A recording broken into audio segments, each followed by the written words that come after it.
So I would ask President Prabowo of Indonesia. Indonesia has always walked a fine line, has always, as you mentioned in your speech, been a non-aligned state. But as the world becomes more and more complicated, can Asian countries, ASEAN countries, stay non-aligned, or this is more and more not an option, or a very, very narrow option as we go forward?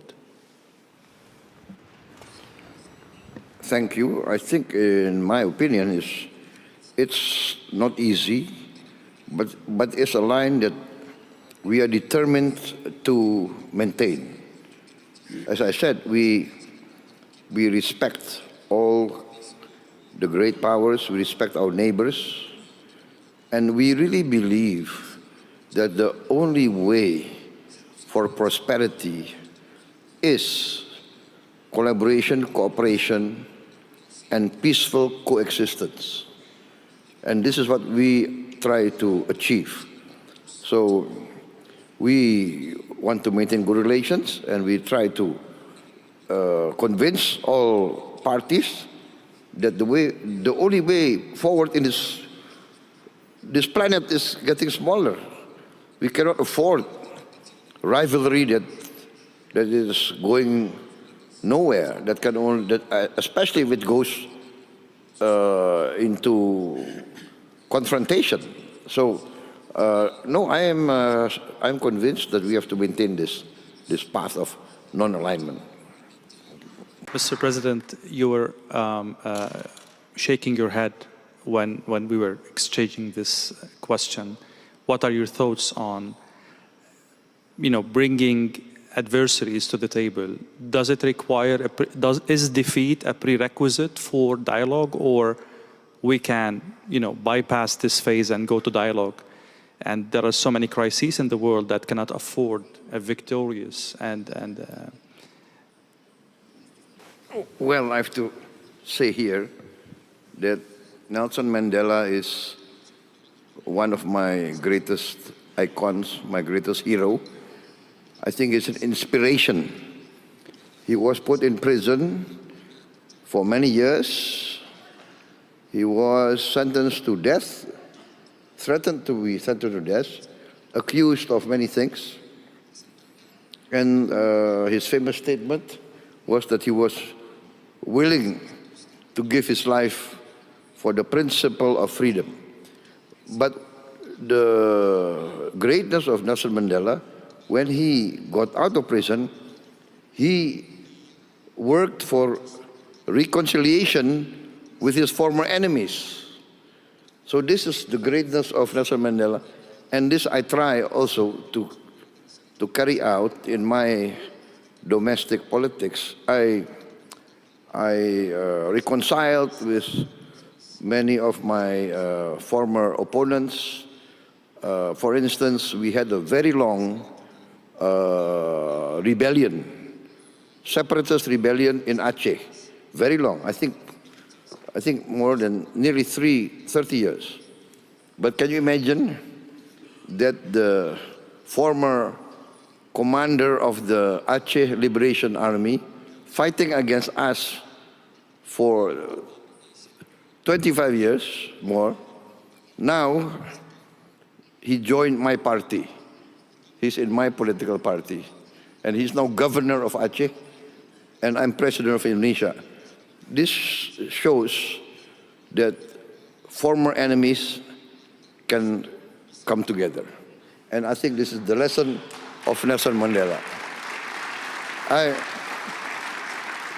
I want to say I was a former soldier.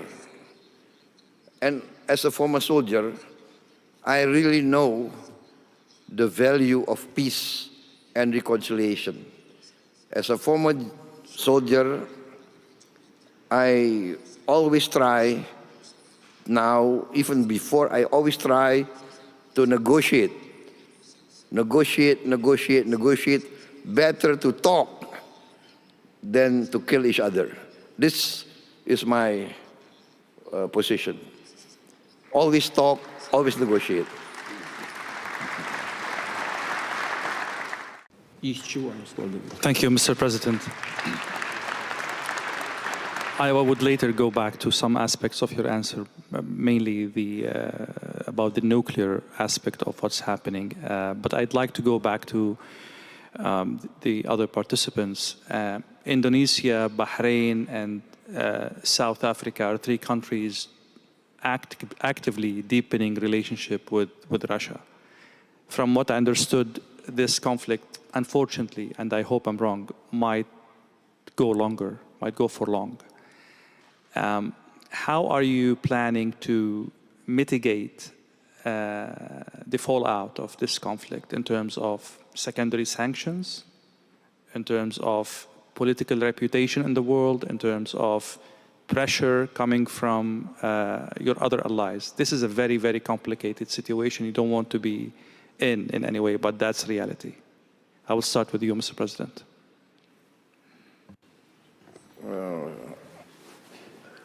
I really don't understand, actually, your question. What secondary sanctions? I'll make it simple. Yeah. For Indonesia, we are very clear that we have always been on the line. In the Ukrainian situation, I think 2 years ago, we proposed immediate ceasefire in place. And I think at that time, the reaction from the Russian side was quite open, was quite positive, in fact. But the reaction from the Western governments, I have to be fair, not all Western governments, but many Western media virulently attacked my proposal. They said that I was proposing the peace of the cemetery. That was what many of these Western journalists accused me of. So we would always propose a peaceful solution. And at that time, I reminded everybody that even in Korea now, North Korea and South Korea, there's a demilitarized zone supervised by the United Nations. The war in Korea is officially not yet over, but there's a peaceful condition. So that was what we proposed, like to save the people of Ukraine on all sides, people of the Russian-speaking areas, just to save them, a secession in place. That was we are far from the place, but we want to promote a peaceful solution. So I don't understand who's going to give sanctions to us. We were talking about friendship a while ago, and the friends of Russia in this panel. I will start from South Africa, and then Bahrain, and then Indonesia. And if China would love to comment on that, the floor is open.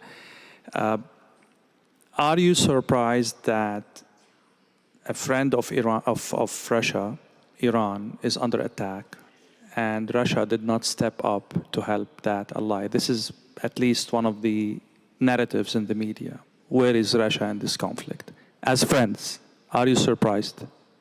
Okay, my position is this: is the logical position that each country is responsible and will defend its own national interest. So, being friends is being friends, trying to cooperate, trying to help each other. But being friends does not mean that every country must give their national interest to another country's national interest. So it will be the decision of every country to defend and protect its national interest. That is my position. Mr. President, how your country is, let's say, taking advantage of the current economic situation in Russia, like, people left, businesses are left back. There are opportunities in the market now for a country like Indonesia. How are you leveraging the situation? As I mentioned that I have had good relations with Russian business entities, business groups, but mostly I have to be very frank, they were interested and they are interested in coming into Indonesia. And because I think we have a lot of sectors that are still very, let us say, at the ground level, a lot of way to grow. And so basically it's mostly Russian groups that want to come to Indonesia. But before, our groups have joint ventures with Russian groups in commodities trading, oil and gas. So, and now we open our markets for Russian agriculture products. So, I think it's not that we're going to take advantage, but we are going to look for all opportunities. Yeah.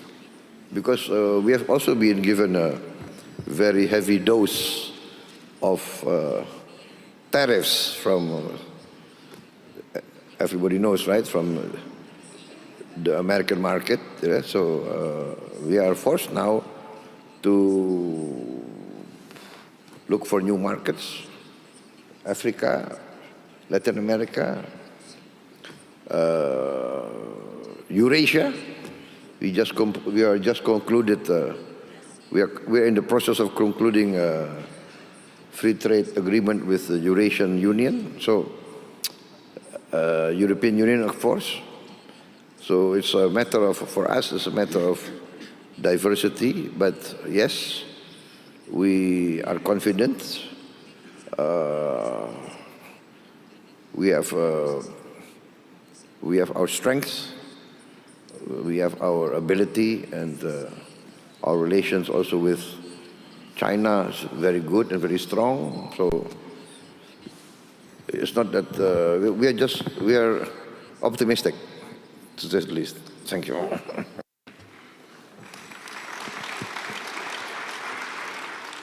I will keep like 1 minute around for each participant. If there is anything I failed to ask or something that you have in mind to go.